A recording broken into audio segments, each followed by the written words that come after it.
Kita mulai saja dari urusan kontrak karya antara Indonesia dan Freeport yang dimulai di tahun 1967. Di saat Soekarno sudah berhasil dilengsarkan oleh Soeharto. Saat asing meminta kepada Soekarno untuk mengurus gunung emas yang ada di Papua, Soekarno melakukan penolakan. Makanya ada sebuah statementnya yang menyatakan kurang lebih, "Berikan saya 10 pemuda, maka akan kuguncang dunia."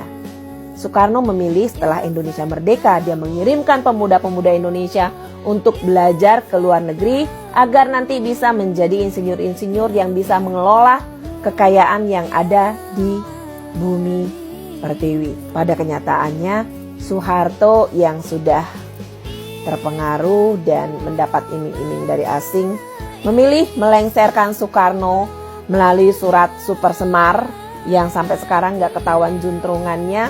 Kalau menurut almarhum Soekarno hanya memberikan wewenang sementara, tetapi Soeharto menyatakan kalau itu adalah wewenang sepenuhnya kepadanya untuk mengurus Indonesia selanjutnya. Yang mana yang benar? Wallahu alam. Super Semar, tanggal kelahiran saya, tanggal yang membuat saya sampai sekarang masih terus bertanya-tanya. Surat tersebut adalah surat penentuan di mana seorang Soeharto sudah menjual Indonesia kepada asing. Kontrak karya yang dimulai di tahun 1967 dan berakhir di tahun 1991 oleh Soeharto diperpanjang lagi dari tahun 91 dan seharusnya berakhir di tahun 2001. Nah, tapi ada sesuatu hal yang kalian harus tahu. Di sini akan semakin jelas bagaimana cendana menjual Indonesia ke asing. Sudah melengsarkan Soekarno agar bisa menjual Papua dikelola oleh asing. Ditambah lagi di tahun 1994, Soeharto mengeluarkan Pepres yang akhirnya membuat urusan peraturan proses investasi di Indonesia mulai berantakan, yaitu melalui PP nomor 20 tahun 1994 tentang pelaksanaan kegiatan usaha mineral dan batu bara. Dalam aturan tersebut, asing bisa memiliki saham 100% di Indonesia. Gila nggak?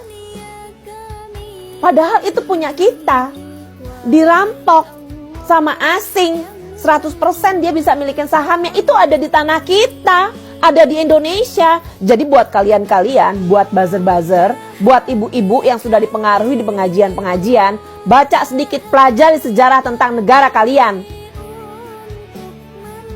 Biar jangan gampang dipengaruhi sama lonte-lonte politik bersorban lewat pengajian-pengajian. Tapi kalian gak mau tahu sejarah negara kalian. Disuruh teriak ini, teriak. Disuruh teriak itu, teriak. Kalian gak mau tahu, gak mau cari tahu hal-hal yang kayak gini. Lanjut lagi langsung masuk ke eranya Gus Dur di tahun 2009. Di sini justru Gus Dur membuat peraturan yang menguntungkan bagi Indonesia. Yaitu pemerintah di era Gus Dur menerbitkan Undang-Undang nomor 4 tahun 2009. Ketentuan mengenai wajib pembangunan smelter dan kontrak jadi izin usaha, pertambangan dan penegasan kewajiban investasi 51% harus menjadi milik Indonesia.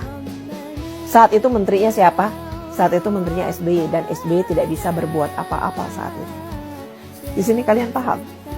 SBY tidak berhasil menjalankan apa undang-undang yang dibuat oleh Gus Dur demi mendapatkan modal untuk menjadi presiden berikutnya.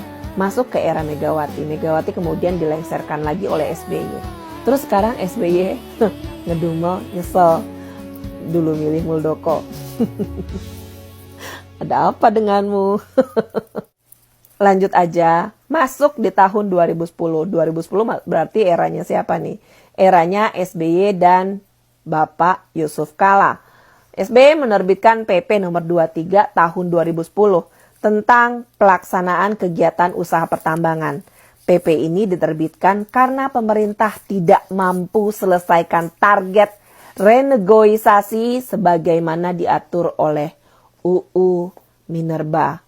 Artinya SBY tidak bisa melaksanakan apa undang-undang yang sudah ditertibkan oleh Gus Dur agar perusahaan asing membuat smelter dan hal-hal yang menguntungkan 51% untuk Indonesia. Tapi hal tersebut tidak dilakukan oleh SBY.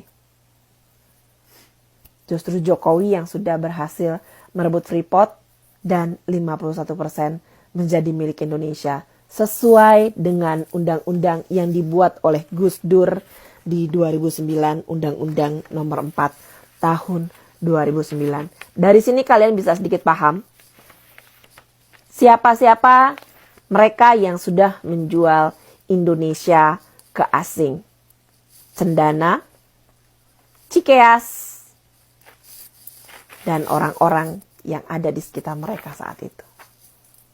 Paham ya? Kalau mau teriak asing-asing, ngomongnya sama Cendana, sama Cikeas. Jangan ke kita-kita yang sedang memperjuangkan agar perusahaan asing hanya memiliki di bawah dari separuh yang seharusnya memang menjadi milik kita. Itu milik kita, milik tanah air kita, milik rakyat Indonesia. Bukan milik kalian-kalian para perampok yang memberikan wewenang kepada asing 100% dan rakyat Indonesia hanya bisa menerima ampas dari kerusakan tanah air. Video bukaan pertama dan video bukaan kedua, di sini mari kita mengingat keributan demi keributan yang terjadi di tanah air semenjak persiapan Pilkada DKI dan Pilpres 2019. Isu yang sering dimainkan, hutang dan Indonesia yang dijual ke asing dan ke asing. Pada kenyataannya, 1967 Soeharto menjual Indonesia ke asing. Kontrak karya pertama dan kontrak karya kedua. Tahun 1994, Soeharto justru membuat kebijakan supaya asing bisa memiliki 100% sahamnya di Indonesia. Apa nggak gila itu? 2009, Gus Dur justru membuat kebijakan agar asing yang mau invest di Indonesia harus mempunyai smelter dan 51% lebih harus menjadi milik Indonesia.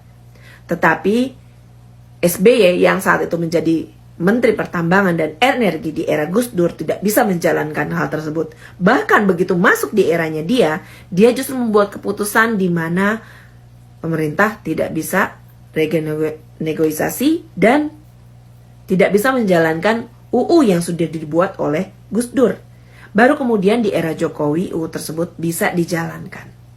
Kalau sudah begini, di sini kalian paham ya, justru siapa yang sudah menjual Indonesia ke asing dan ke asing, dan yang sudah banyak berbuat hutang melalui urusan BLBI dan Senturi. Kalian bisa tahu siapa saja yang terlibat di dalam di situ. Soeharto yang di depan DPR terang-terangan ingin meminjam duit kepada IMF, dan Gubernur Bank BI-nya saat itu adalah Jiwandono, iparnya Prabowo, plus Deputi Bank Indonesia pada saat itu, bapaknya Anissa Pohan, justru menyelewengkan jabatan mereka dengan menandatangani semua agar di-okein Indonesia bisa menghutang kepada IMF, dan Indonesia saat itu mengalami kolaps di tahun 1997-1998. Paham ya sampai di sini? Buat ibu-ibu, bapak-bapak yang sudah pernah dipengaruhi lewat pengajian oleh lonte-lonte bersorban, ganti pengajian. Jangan mau belajar sama guru ngaji yang ujung-ujungannya nabi dari Cendana. Dan pada saat itu ketua dewan masjidnya diam saja, pura-pura tidak tahu sama sekali. Assalamualaikum.